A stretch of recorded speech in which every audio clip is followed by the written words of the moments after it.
Kesultanan Aceh Darussalam. Kesultanan Aceh Darussalam merupakan sebuah kerajaan Islam yang pernah berdiri di Provinsi Aceh, Indonesia. Kesultanan Aceh terletak di utara Pulau Sumatera dengan ibu kota Banda Aceh Darussalam. Dengan sultan pertamanya adalah Sultan Ali Bugayat Shah, yang dinobatkan pada Ahad 1 Jumadil Awal 913 Hijriah atau pada tanggal 8 September 1507 Masehi. Dalam sejarahnya yang panjang itu, tahun 1496 sampai 1903 Masehi, Aceh mengembangkan pola dan sistem pendidikan militer, berkomitmen dalam menentang imperialisme bangsa Eropa, memiliki sistem pemerintahan yang teratur dan sistematik, mewujudkan pusat-pusat pengkajian ilmu pengetahuan, dan menjalin hubungan diplomatik dengan negara lain. Awal mula Kesultanan Aceh didirikan oleh Sultan Ali Bugayat Shah pada tahun 1496 Masehi. Pada awalnya kerajaan ini berdiri di atas wilayah Kerajaan Lamuri, kemudian menundukkan dan menyatukan beberapa wilayah kerajaan sekitarnya, mencakup Daya, Peder, Lidi, Nakur. Selanjutnya pada tahun 1524 Masehi, wilayah Pasai sudah menjadi bagian dari kedaulatan Kesultanan Aceh, diikuti dengan Aru.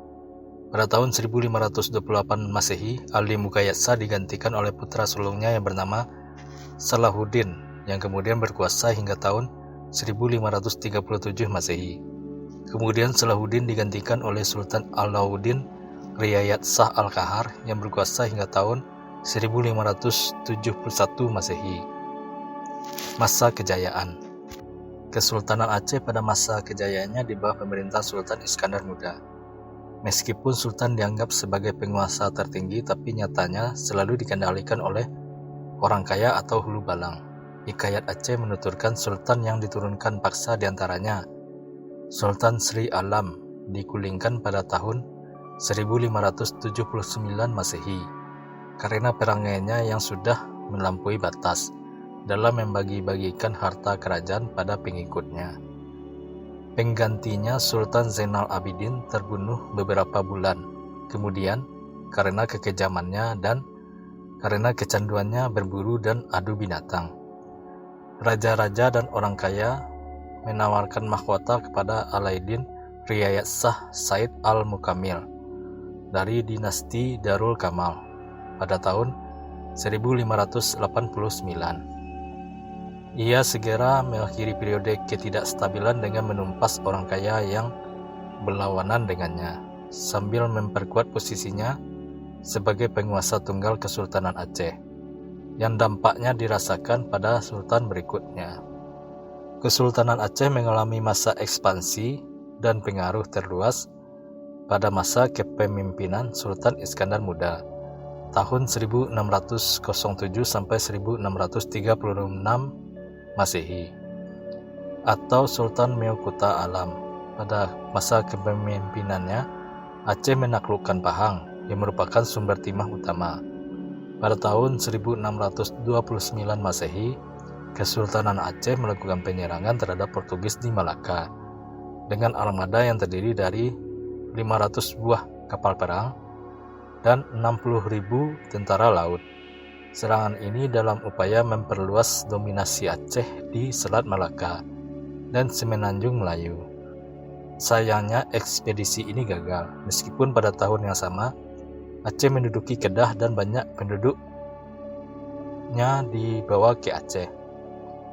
Pada masa Sultan Alauddin Riayat Shah Said Al-Mukamil, kakek Sultan Iskandar Muda, didatangkan perutusan diplomatik ke Belanda pada tahun 1602 dengan pimpinan Tuanku Abdul Hamid.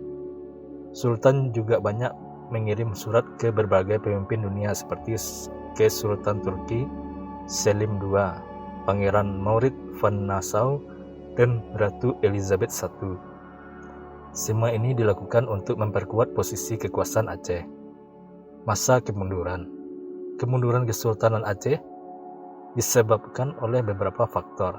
Di antaranya ialah makin menguatnya kekuasaan Belanda di Pulau Sumatera dan Selat Malaka, ditandai dengan jatuhnya wilayah Minangkabau, Siak, Tiku, Tapanuli, Mandailing, Deli, Barus pada tahun 1840 Masehi serta Bengkulu ke dalam pangkuan penjajahan Belanda. Faktor penting lainnya ialah adanya perebutan kekuasaan di antara pewaris tahta kesultanan. Hal ini bisa ditelusuri lebih awal setelah kemangkatan Sultan Iskandar Sani hingga serangkaian peristiwa nantinya, di mana para bangsawan ingin mengurangi kontrol ketat kekuasaan sultan dengan mengangkat janda Iskandar Sani menjadi sultanah. Beberapa sumber menyebutkan bahwa ketakutan akan kembalinya Raja Tiran atau Sultan Iskandar Muda yang melatar belakangi pengangkatan ratu. Sejak itu, masa damai terasa di Aceh. Para ule balang bebas berdagang dengan pedagang asing, tanpa harus melalui pelabuhan sultan di ibu kota. Lada menjadi tanaman utama yang dibudidayakan seantero pesisir Aceh, sehingga menjadi pemasok utama lada dunia hingga akhir abad ke-19. Namun, beberapa elemen masyarakat terutama dari kaum Wujudiyah menginginkan penguasa nantinya adalah seorang laki-laki bergelar sultan. Mereka mengklaim bahwa pewaris sah masih hidup dan tinggal bersama mereka di pedalaman. Perang saudara pecah, masjid raya terbakar. Kota Banda Aceh dalam kegaduhan dan ketidaktentraman. Menindaklanjuti pertikaian ini, Kadi Malikul Adil, semacam Mufti Agung Tengku Syekh Abdurrauf As-Singkil, melakukan berbagai reformasi, terutama perihal pembagian kekuasaan, dengan terbentuknya 3 sagu. Hal ini mengakibatkan kekuasaan sultanah atau sultan sangat lemah, dengan hanya berkuasa penuh pada daerah Bibiweh atau kekuasaan langsung semata. Perang saudara dalam hal perebutan kekuasaan turut berperan besar dalam melemahnya Kesultanan Aceh. Pada masa Sultan Alauddin Johar Alamsah tahun 1795 sampai 1824 Masehi, seorang keturunan sultan yang terbuang, Said Hussein, mengklaim mahkota kesultanan dengan mengangkat anaknya menjadi Sultan Saif Al-Alam. Perang saudara kembali pecah, namun berkat bantuan Raffles dan Koh Lei Huan, seorang pedagang dari Penang, kedudukan Jauhar yang mampu berbahasa Prancis, Inggris, dan Spanyol dikembalikan. Tak habis sampai di situ, perang saudara kembali terjadi dalam perebutan kekuasaan antara Tuanku Sulaiman dengan Tuanku Ibrahim, yang kelak bergelar Sultan Mansur Shah tahun 1857 sampai tahun 1870 Masehi. Sultan Mansur Shah berusaha semampunya untuk memperkuat kembali kesultanan yang sudah rapuh. Dia berhasil menundukkan para raja lada untuk menyetor upeti ke sultan, hal yang sebelumnya tak mampu dilakukan sultan terdahulu. Untuk memperkuat pertahanan wilayah timur, sultan mengirimkan armada pada tahun 1854 Masehi dipimpin oleh Laksamana Tuanku Usen dengan kekuatan 200 perahu. Ekspedisi ini untuk meyakinkan kekuasaan Aceh terhadap Deli, Langkat, dan Serdang. Namun naas tahun 1865 Masehi, Aceh angkat kaki dari daerah itu dengan ditaklukkannya benteng Pulau Kampai. Sultan juga berusaha membentuk persekutuan dengan pihak luar sebagai usaha untuk membendung agresi Belanda.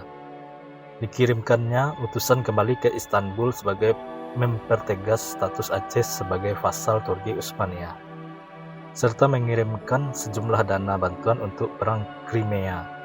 Sebagai balasan, Sultan Abdul Majid I mengirimkan beberapa alat tempur ke Aceh.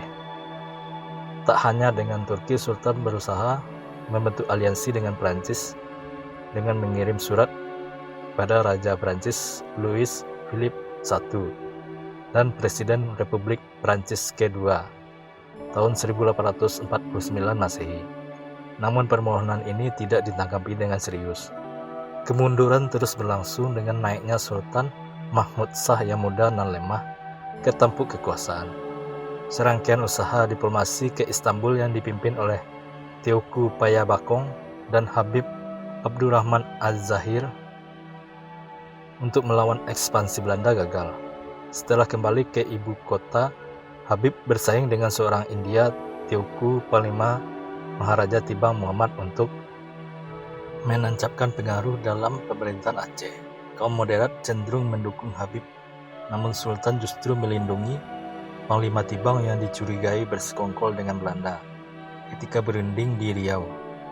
Pada akhir November tahun 1871, lahirlah apa yang disebut dengan Traktat Sumatera, di mana disebutkan dengan jelas Inggris wajib melepas diri dari segala unjuk perasaan terhadap perluasan kekuasaan Belanda di bagian manapun di Sumatera. Pembatasan Traktat London tahun 1824 Masehi mengenai Aceh dibatalkan. Sejak itu usaha-usaha untuk menyerbu Aceh makin santer disuarakan, baik dari negeri Belanda maupun Batavia. Para ule balang Aceh dan utusan khusus Sultan ditugaskan untuk mencari bantuan ke Sekutu Lama Turki. Namun kondisi saat itu tidak memungkinkan karena Turki saat itu baru saja berperang dengan Rusia di Crimea. Usaha bantuan juga ditujukan ke Italia, Prancis hingga Amerika, namun nihil. Dewan 8 yang dibentuk di Penang untuk meraih simpati Inggris juga tidak bisa berbuat apa-apa. Dengan alasan ini, Belanda memantapkan diri menyerang ibu kota. Maret tahun 1873 Masehi, pasukan Belanda mendarat di pantai Cermin. Meuraksak menandai awal invasi Belanda Aceh. Perang Aceh. Perang Aceh dimulai sejak Belanda menyatakan perang terhadap Aceh pada 26 Maret 1873 setelah melakukan beberapa ancaman diplomatik, tetapi tidak berhasil merebut wilayah yang besar. Perang kembali berkobar pada tahun 1883, tetapi lagi-lagi gagal. Pada tahun 1892 Masehi dan tahun 1893 Masehi, pihak Belanda menganggap bahwa mereka telah gagal merebut Aceh. Pada tahun 1896 Masehi, Dr. Christian Snok Horgonye, seorang ahli Islam dari Universitas Leiden yang telah berhasil mendapatkan kepercayaan dari banyak pemimpin Aceh, memberikan saran kepada Belanda agar merangkul para ule balang dan melumatkan habis-habisan kaum ulama. Saran ini baru terlaksana pada masa Gubernur Jenderal Johannes Benedictus van Heuts. Pasukan Marsose dibentuk dan G.C.E. van Dalen diutus mengejar habis-habisan pejuang Aceh hingga pedalaman. Pada tahun 1879 Masehi dan tahun 1898 Masehi, Sultan Aceh kala itu, Muhammad Daud Shah II, meminta Rusia untuk memberikan status protektorat pada Kesultanan Aceh dan membantunya melawan Belanda. Namun permintaan Sultan ditolak Rusia. Pada Januari tahun 1903, Sultan Muhammad Daud Shah akhirnya menyerahkan diri kepada Belanda. Setelah dua orang istrinya serta anak dan ibunya terlebih dahulu ditangkap oleh Belanda. Panglima Polem Muhammad Daud, Tuanku Raja Kumala dan Tuanku Mahmud menyusul pada tahun yang sama, pada bulan September.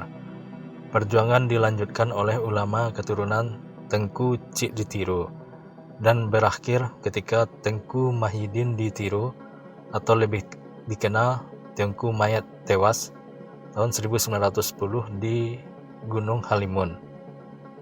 Restorasi. Dengan dibuangnya Sultan Muhammad Daud Shah ke Ambon, kemudian ke Batavia pada tahun 1907 Masehi, maka menandakan berakhirnya Kesultanan Aceh yang telah dibina berabad-abad lamanya. Di akhir tahun 1930-an Masehi, berkembang gagasan untuk menghidupkan monarki dengan memulangkan Tuanku Muhammad Daud Shah ke Kutaraja. Belanda tidak menentang secara terbuka gagasan restorasi. monarki, namun menolak Tuanku Muhammad Daud Shah untuk duduk di singgasana kembali. Sikap Belanda yang demikian membuat pendukung gagasan tersebut mengusulkan Tuanku Mahmud, mantan anggota Volksraad dan pegawai pribumi Aceh tertinggi di administrasi Belanda di Aceh sebagai calon sultan. Usulan ini ditentang keras oleh kelompok Ule Balang yang menikmati otonomi besar di masa pendudukan Belanda. Mereka khawatir bahwa dengan naiknya sultan, maka pengaruh posisi mereka berkurang. Bahkan hak turun-temurun sebagai kepala daerah bisa ditanggalkan. Salah satu tokoh penentang keras dari kaum Ule Balang adalah Teku Muhammad Hasan Gelumpang Payong atau Hasan Bik. Penentang di kalangan ulama adalah Teungku Muhammad Daud Belureh. Beliau bukan tidak ingin kembalinya kesultanan, melainkan tidak menyukai orang yang akan menduduki tahta Bate Tabal, yaitu Tuanku Ibrahim dan Tuanku Mahmud. Tuanku Ibrahim dianggap memiliki akhlak yang kurang baik, sedangkan Tuanku Mahmud meski cakap tapi terlalu dekat dengan Belanda. Kelompok ulama muda, terutama yang tergabung dalam PUSA, sangat mendukung ide ini. Hal ini dilatar belakangi banyak di antara mereka yang mengalami kepahitan hidup di bawah kekuasaan para Ule Balang, yang hanya tunduk kepada kekuasaan Belanda, dan banyak dari Ule Balang tersebut bersikap otoriter. Mereka tidak mempunyai tempat untuk mengadukan nasib, karena Belanda senantiasa berpihak pada Ule Balang. Situasi demikian tidak terjadi jika ada pemerintah sultan. Setidaknya sultan berada di bawah bayang-bayang ulama. Namun demikian, ide ini kemudian luntur seiring berkuasanya Jepang di Aceh. Pemerintahan Sultan Aceh. Sultan Aceh atau Sultanah Aceh merupakan penguasa atau raja dari Kesultanan Aceh. Sultan awalnya berkedudukan di Gampong Pande, Bandar Aceh Darussalam. Kemudian pindah ke dalam Darut Dunia di daerah sekitar pendopo gubernur sekarang. Dari awal hingga tahun 1873 Masehi, ibu kota berada tetap di Bandar Aceh Darussalam, yang selanjutnya akibat perang dengan Belanda pindah ke Kiumala, sebuah daerah di pedalaman Pidi. Sultan atau sultanah diangkat maupun diturunkan atas persetujuan oleh 3 panglima Sagu dan Teuku Kadi Malikul Adil atau mufti agung kerajaan. Sultan baru sah jika telah membayar jiname Aceh atau mas kawin Aceh, yaitu emas murni 32 kati, uang tunai 1.600 ringgit, beberapa puluh ekor kerbau, dan beberapa gunca padi. Daerah yang langsung berada dalam kekuasaan sultan atau daerah di bawah sejak Sultanah Zakiyatuddin Inayat Shah adalah daerah dalam Darut Dunia, Masjid Raya Meurasa, Leong Bata, Pagaraye, Lam Sayun, Peulagahan, Gampong Jawa, dan Gampong Pande. Lambang kekuasaan tertinggi yang dipegang sultan dilambangkan dengan 2 cara, yaitu keris dan cap. Tanpa keris tidak ada pegawai yang dapat mengaku bertugas melaksanakan perintah sultan. Tanpa cap tidak ada peraturan yang mempunyai kekuatan hukum. Perangkat pemerintahan. Perangkat pemerintahan sultan kadang mengalami perbedaan tiap masanya. Berikut adalah badan pemerintahan masa sultanah di Aceh. Balai Rong Sari, yaitu lembaga yang dipimpin oleh sultan sendiri, yang anggotanya terdiri dari Hulu Balang 4 dan Ulama 7. Lembaga ini bertugas membuat rencana dan penelitian. Balai Majelis Mahkamah Rakyat, yaitu lembaga yang dipimpin oleh Kadli Malikul Adil, yang beranggotakan 73 orang, kira-kira semacam Dewan Perwakilan Rakyat sekarang. Balai Gading, yaitu lembaga yang dipimpin Wazir Mu'addam, orang kaya Laksamana Seri Perdana Menteri, kira-kira Dewan Menteri atau Kabinet kalau sekarang, termasuk 9 anggota Majelis Mahkamah Rakyat yang diangkat. Balai Furdah, yaitu lembaga yang mengurus hal ihwal ekonomi, yang dipimpin oleh seorang wazir yang bergelar Menteri Sri Paduka, kira-kira Departemen Perdagangan. Balai Laksamana, yaitu lembaga yang mengurus hal ihwal angkatan perang, yang dipimpin oleh seorang wazir yang bergelar Laksamana Amirul Harb, kira-kira Departemen Pertahanan. Balai Majelis Mahkamah, yaitu lembaga yang mengurus hal ihwal kehakiman atau pengadilan, yang dipimpin oleh seorang wazir yang bergelar Sri Raja Panglima Wazir Mizan, kira-kira Departemen Kehakiman. Balai Baitul Mal, yaitu balai yang mengurus hal ihwal keuangan dan perbendaharaan negara, yang dipimpin oleh seorang wazir yang bergelar Orang Kaya Sri Maharaja Bendahara Raja Wazir Dirham, kira-kira Departemen Keuangan. Selain itu terdapat berbagai pejabat tinggi kesultanan, diantaranya Shah Bandar, mengurus masalah perdagangan di pelabuhan; Teuku Kadi Malikul Adil, semacam hakim tinggi; Wazir Sri Maharaja Mangkubumi, yaitu pejabat yang mengurus segala hulu balang, kira-kira Menteri Dalam Negeri; Wazir Sri Maharaja Gurah, yaitu pejabat yang mengurus urusan hasil-hasil dan pengembangan hutan, kira-kira Menteri Kehutanan; Teuku Keurukon Katibul Muluk, yaitu pejabat yang mengurus urusan sekretariat negara, termasuk penulis resmi surat kesultanan, dengan gelar lengkapnya Wazir Rama Setia Keurukon Katibul Muluk, kira-kira Sekretaris Negara. Ule Balang dan pembagian wilayah. Pada waktu kerajaan Aceh sudah ada beberapa kerajaan seperti Peurelak, Pase, Pidi, Tiunom, Daya, dan lain-lain yang sudah berdiri. Di samping kerajaan ini terdapat daerah bebas lain yang diperintah oleh raja-raja kecil. Pada masa Sultan Iskandar Muda, semua daerah tersebut diintegrasikan ke Kesultanan Aceh dan diberi nama Nanggru, disamakan dengan 3 daerah inti kesultanan yang disebut Aceh Besar. Setiap daerah dipimpin oleh Ule Balang. Pada masa Sultanah Zakiyatuddin Inayat Shah tahun 1088 sampai 1098 Hijriah atau 1678 sampai 1688 Masehi, dengan Kadi Malikul Adil atau Mufti Agung Tengku Said Abdurrauf As-Singkil, dilakukan reformasi pembagian wilayah. Kerajaan Aceh dibagi 3 federasi dan daerah otonom. Bentuk federasi dinamakan Sagu, dan kepalanya disebut Panglima Sagu. Berikut pembagian 3 segi Le Sagu.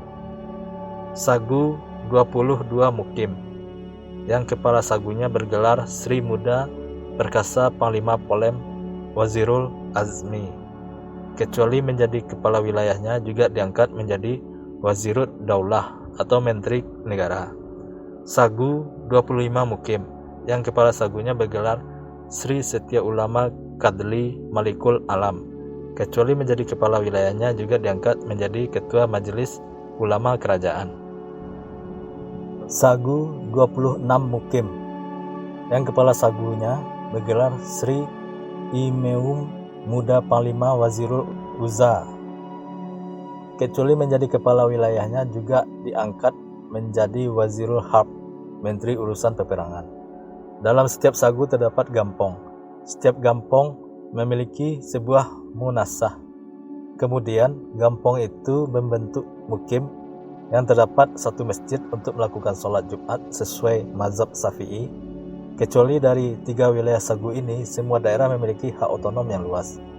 Ule Balang yang diberi hak mengurus daerah otonom non-Le Sagu secara teori adalah pejabat sultan yang diberikan sara kata pengangkatan dengan cap Sikuireng.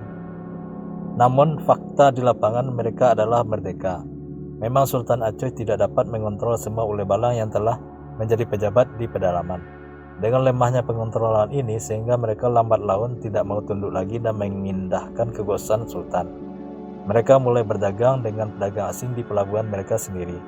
Saudagar-saudagar yang terlibat dalam perdagangan luar negeri ini tidak mau menyetorkannya kepada petugas sultan, tetapi menyetorkannya kepada Ule Balang langsung. Ditegaskan juga dalam sarakata bahwa Ule Balang terikat dalam sumpah yang isinya sebagai berikut. Demi Allah kami sekalian Hulu Balang, Kadam Negeri Aceh, dan sekalian kami yang ada jabatan masing-masing kadar martabat besar kecil timur barat Tunong Baroh, sekalian kami ini semuanya kami taat setia kepada Allah dan Rasul, dan kami semua ini taat setia kepada agama Islam, mengikuti syariat Nabi Muhammad SAW, dan kami semua ini taat setia kepada raja kami dengan mengikuti perintahnya atas yang hak, dan kami semua cinta pada negeri Aceh, mempertahankan daripada serangan musuh, kecuali ada Masakah, dan kami semua ini cinta kasih pada sekalian rakyat dengan memegang amanah harta orang yang telah dipercayakan oleh empunya milik.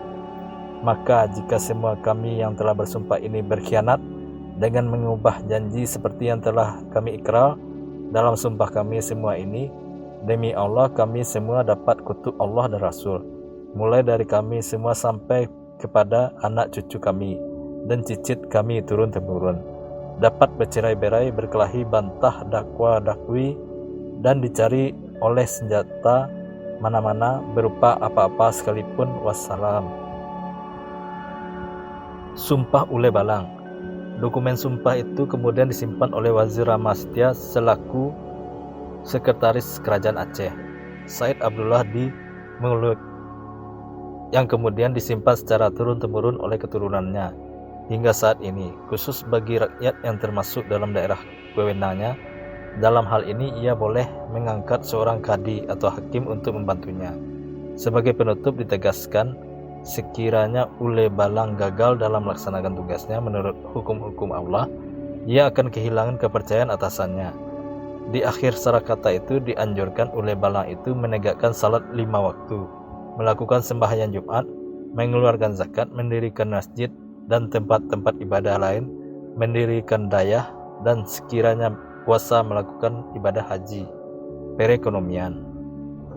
Aceh banyak memiliki komoditas yang diperdagangkan, diantaranya 1. Minyak tanah dari Deli, 2. Belerang dari Pulau Weh dan Gunung Solawah, 3. Kapur dari Singkil, 4. Kapur Barus dan Menyan dari Barus, 5. Emas di Pantai Barat, 6. Sutra di Banda Aceh. Selain itu di ibu kota juga banyak terdapat pandai emas, tembaga, dan swasta yang mengolah barang mentah menjadi barang jadi.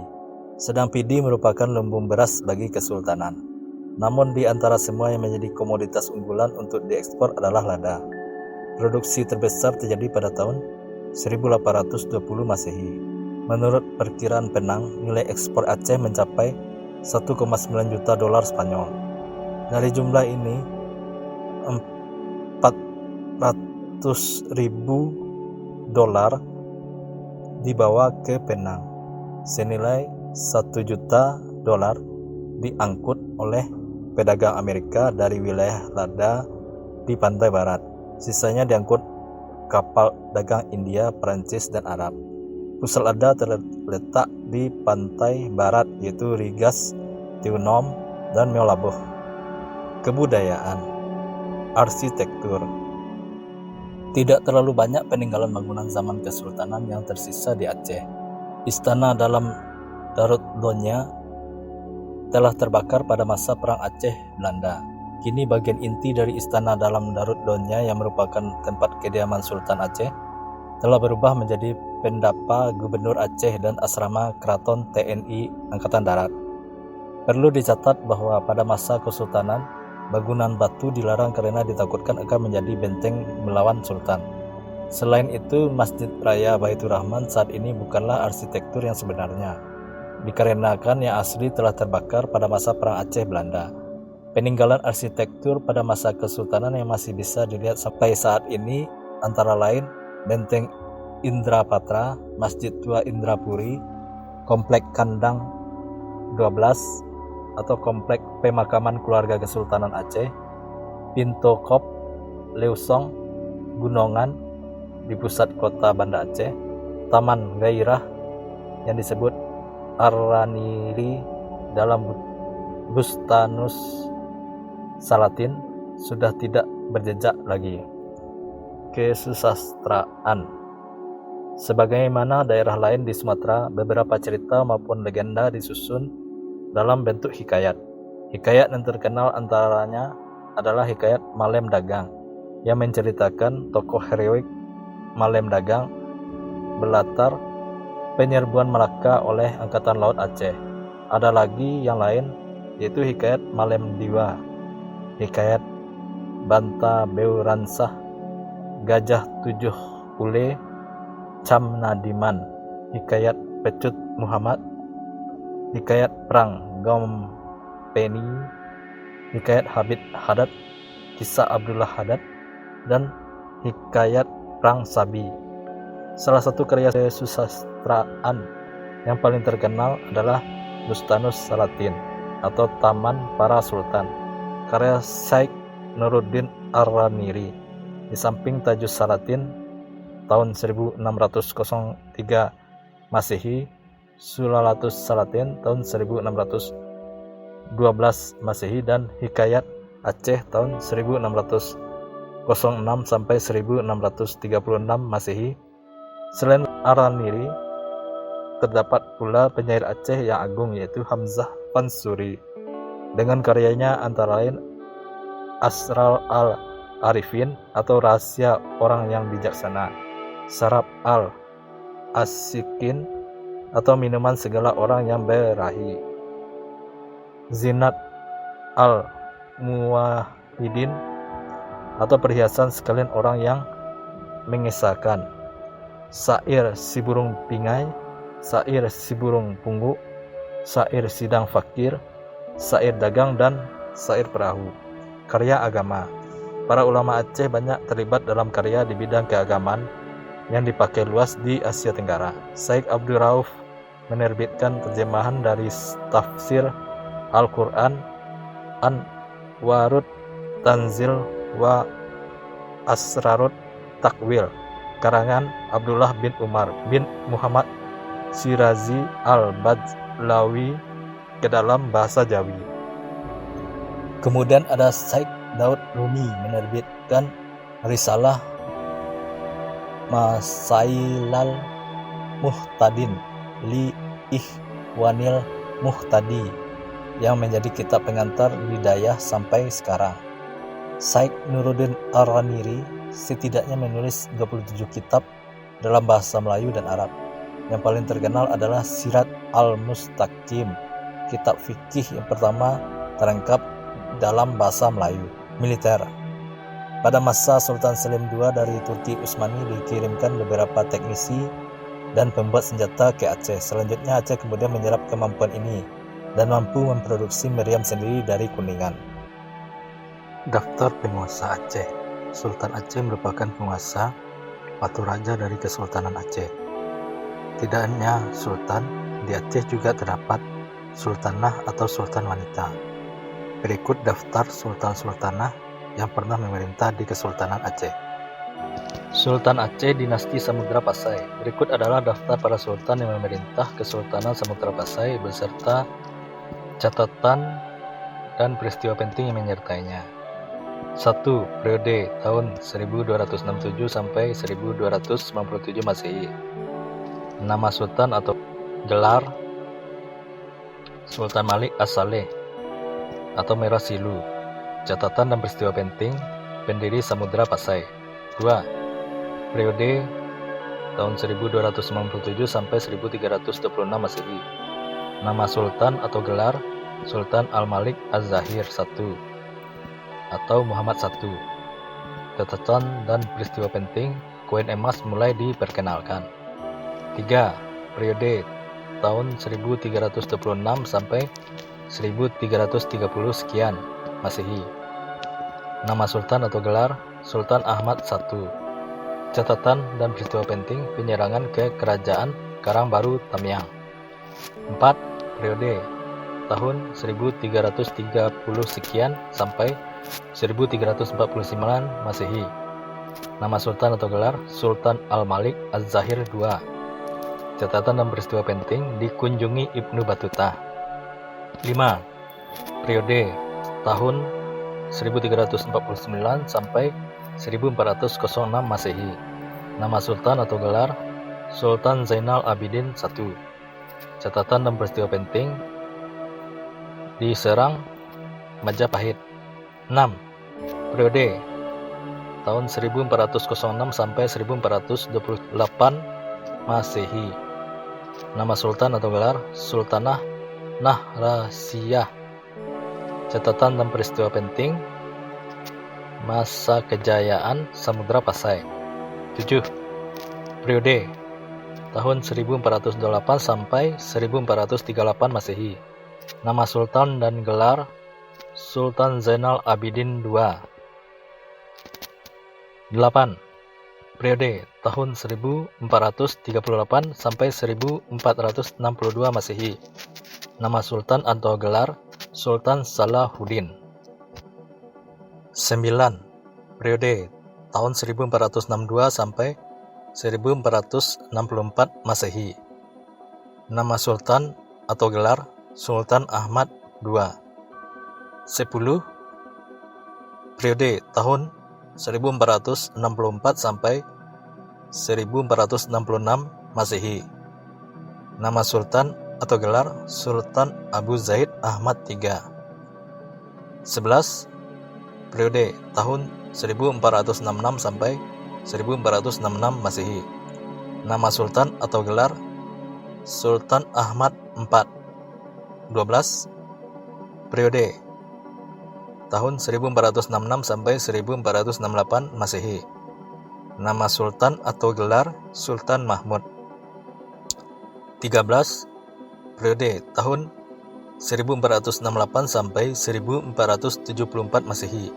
Nama sultan atau gelar Sultan Zainal Abidin III. Catatan dan peristiwa penting: digulingkan oleh saudaranya. 14. Periode tahun 1474 sampai 1495 Masehi. Nama sultan atau gelar Sultan Muhammad Shah II. 15. Periode tahun 1495 sampai 1495 Masehi. Nama sultan atau gelar Sultan Al-Kamil. 16. Periode tahun 1495 sampai 1506 Masehi. Nama sultan atau gelar Sultan Abdullah. 17. Periode tahun 1506 sampai 1507 Masehi. Nama sultan atau gelar Sultan Muhammad Shah III. Catatan dan peristiwa penting: memiliki 2 makam. 18. Periode tahun 1507 sampai 1509 Masehi. Nama sultan atau gelar Sultan Abdullah. 19. Periode tahun 1509 sampai 1514 Masehi. Nama sultan atau gelar Sultan Ahmad V. Catatan dan peristiwa penting: Malaka jatuh ke tangan Portugis. 20. Periode tahun 1514 sampai 1517 Masehi. Nama sultan atau gelar Sultan Zainal Abidin IV. Catatan atau peristiwa penting yang menyertai Sultan terakhir Samudra Pasai. Dinasti Mahkota Alam. Di bawah ini merupakan daftar Sultan-Sultan Aceh dari Dinasti Mahkota Alam, serta catatan atau peristiwa penting yang menyertainya. Sultan Aceh dari Dinasti Mahkota Alam. 1. Sultan Ali Mughayat Shah bin Sultan Samsusah bin Sultan Munawarsah. Masa pemerintahan tahun 1496 sampai 1528 Masehi. Garis miring 7 Agustus tahun 1530 Masehi. Catatan atau peristiwa penting menyertainya: pendiri kerajaan, putra dari Sultan Samsusah. 2. Sultan Aqdidullah bin Munawarsah. Masa pemerintahan tahun 1530 sampai 1540 Masehi. Catatan atau peristiwa penting yang menyertainya: putra dari Sultan Munawarsah, wafat tanggal 30 Jumadil Ula 947 Hijriah atau 1540 Masehi. 3. Sultan Ali Riayat Shah bin Munawar Shah. Masa pemerintahan tahun 1540 Masehi. Catatan atau peristiwa penting yang menyertainya: putra dari Sultan Munawar Shah wafat tanggal 14 Sa'ban 947 Hijriah atau tahun 1540 Masehi. 4. Sultan Salahuddin bin Ali Malik Az-Zahir. Masa pemerintahan tahun 1540 sampai 1548 Masehi. Catatan atau peristiwa penting yang menyertainya: putra dari nomor 1 wafat tanggal 25 November tahun 1548 Masehi. 5. Sultan Alauddin bin Ali Malik Az-Zahir. Sultan Alauddin Riayat Shah Al-Qahar. Masa pemerintahan tahun 1537 sampai 1568 Masehi. Garis miring 28 September tahun 1571 Masehi. Catatan atau peristiwa penting yang menyertainya: putra dari nomor 1 dan adik dari nomor 4. 6. Sultan Ali bin Alauddin Malik Az-Zahir atau Sultan Husain Ali Riayat Shah. Masa pemerintahan tahun 1568 Masehi. Garis miring 1571 sampai 1575 Masehi. Garis miring 8 Juni tahun 1579 Masehi. Catatan atau peristiwa penting yang menyertainya: putra dari nomor 5. 7. Sultan Muda. Masa pemerintahan tahun 1575 garis miring 1579 Masehi. Catatan atau peristiwa penting yang menyertainya: putra dari nomor 6 baru berumur beberapa bulan pada saat dijadikan sultan. 8. Sultan Sri Alam atau Sultan Firmansyah Ibnu Alauddin. Masa pemerintahan tahun 1575 sampai 1576. Garis miring berkuasa hanya pada tahun 1579 Masehi. Catatan atau peristiwa penting yang menyertainya: putra dari nomor 5 juga merupakan Raja Pariaman. 9. Sultan Zainal Abidin Ibnu Abdullah. Masa pemerintahan tahun 1576 sampai 1577 Masehi. Garis miring berkuasa hanya pada tahun 1579 Masehi. Catatan atau peristiwa penting yang menyertainya: cucu dari nomor 5 putra Sultan Abdullah Raja Aru. Sultan Aceh keturunan Perak. Sultan Aceh yang berasal dari keturunan Perak. 10. Sultan Alauddin Mansur Shah Ibnu Ahmad.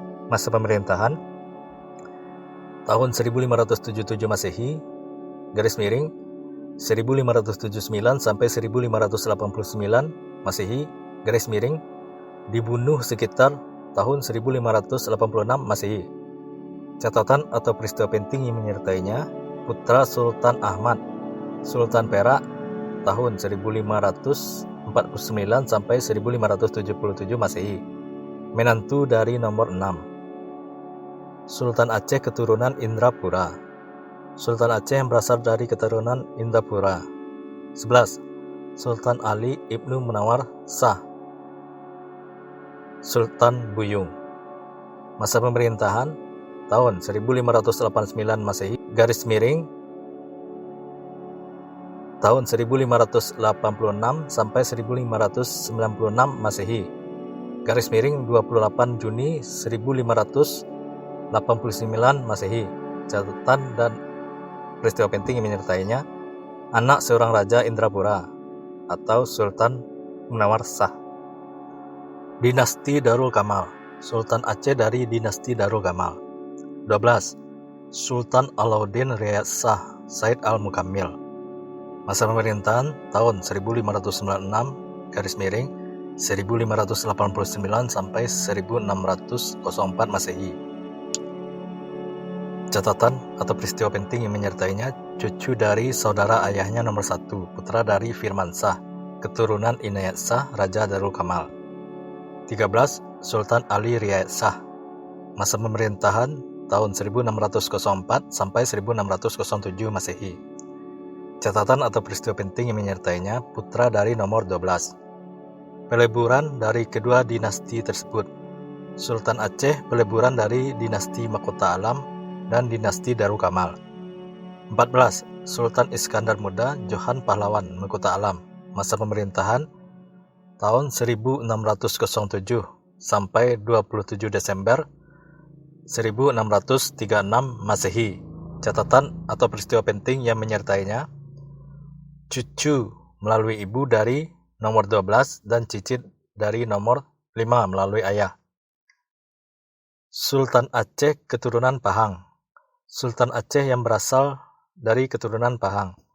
15. Sultan Iskandar Sani Alauddin Mughayat Shah, masa pemerintahan tahun 1636 sampai 15 Februari tahun 1641 Masehi. Catatan atau peristiwa penting yang menyertainya: putra Sultan Pahang Ahmad Shah II, menantu dari nomor 14 dan suami dari nomor 16. Sultanah Aceh, Sultanah Aceh keturunan Bugis, cucu Daeng Mansur. 16. Sri Ratu Safiyatuddin Tajul Alam, masa pemerintahan tahun 1641 sampai 1675 Masehi. Catatan atau peristiwa penting yang menyertainya: putri dari nomor 14 dan istri dari nomor 15. 17. Sri Ratu Nagiyatuddin Nurul Alam, masa pemerintahan tahun 1675 sampai 1678 Masehi. 18. Sri Ratu Zagiyatuddin Inayat Shah, masa pemerintahan tahun 1678 sampai 1688 Masehi. 19. Sri Ratu Zainatuddin Kamalat Shah, masa pemerintahan tahun 1688 sampai 1699 Masehi. Catatan atau peristiwa penting yang menyertainya: saudari angkat dari nomor 18, istri dari nomor 20, serta ibu dari nomor 21 dan nomor 22. Sultan-Sultan Aceh dinasti Sarif, Sultan Aceh dari dinasti Sarif atau Maulana. 20. Sultan Badrul Alam Sarif Hasim Jamaluddin, masa pemerintahan tahun 1699 sampai 1702 Masehi. Catatan atau peristiwa penting yang menyertainya: suami dari nomor 19 serta ayah dari nomor 21 dan nomor 22. 21. Sultan Perkasa Alam Sarif Lamtui, masa pemerintahan tahun 1702 sampai 1703 Masehi. 22. Sultan Jamalul Alam Badrul Munir, masa pemerintahan tahun 1703 sampai 1726 Masehi. 23. Sultan Jauharul Alam Aminuddin, masa pemerintahan tahun 1726 Masehi. 24. Sultan Samsul Alam, masa pemerintahan tahun 1726 sampai 1727 Masehi. Sultan Aceh keturunan Bugis, keturunan sultan-sultan terakhir Aceh yang masih memiliki garis keturunan Bugis. Sultan Aceh keturunan Bugis. 25. Sultan Alauddin Ahmad Shah, masa pemerintahan tahun 1727 sampai 1735 Masehi.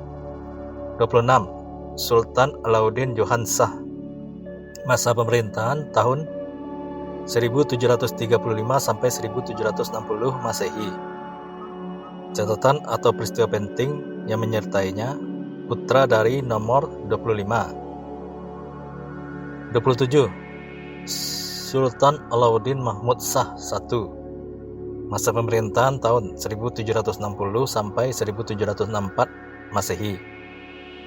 Catatan atau peristiwa penting yang menyertainya, putra dari nomor 26 ditumbangkan oleh 28 Sultan Badruddin Johan Shah, masa pemerintahan tahun 1764 sampai 1765 Masehi. Catatan atau peristiwa penting yang menyertainya, dipulihkan dan dikembalikan kepada 29 Sultan Alauddin Mahmud Shah I, masa pemerintahan tahun 1765 sampai 1773 Masehi. 30 Sultan Sulaiman Shah, masa pemerintahan tahun 1773 Masehi. Catatan atau peristiwa penting yang menyertainya, dipulihkan dan dikembalikan lagi kepada 31 Sultan Alauddin Mahmud Shah I, masa pemerintahan tahun 1773 sampai 1781 Masehi. 32 Alauddin Muhammad Shah, masa pemerintahan tahun 1781 sampai 1795 Masehi. Catatan atau peristiwa penting yang menyertainya, putra dari nomor 27. 33 Sultan Alauddin Jauhar Al-Alam, masa pemerintahan tahun 1795 sampai 1823 Masehi.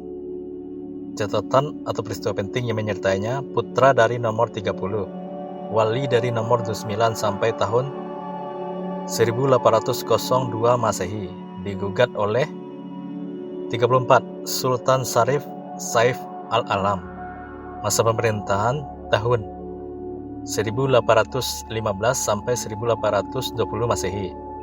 35 Sultan Alauddin Jauhar Al-Alam, masa pemerintahan tahun 1795 sampai 1823 Masehi. Catatan atau peristiwa penting yang menyertainya, dikembalikan posisinya dengan bantuan Raffles Inggris. 36 Sultan Muhammad Shah, masa pemerintahan tahun 1823 sampai 1838 Masehi. Catatan atau peristiwa penting yang menyertainya, putra dari nomor 31. 37 Sultan Sulaiman Ali Iskandar Shah, masa pemerintahan tahun 1838 sampai 1857 Masehi.